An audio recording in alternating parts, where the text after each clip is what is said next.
Desafio Serrano de Deadlift. Há um ano El estava na plateia desse evento.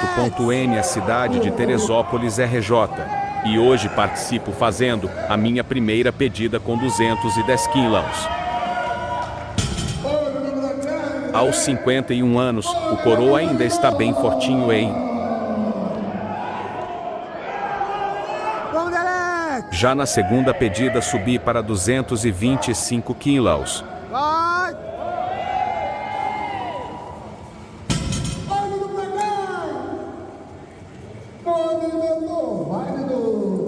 Incorporando o Pazuzu.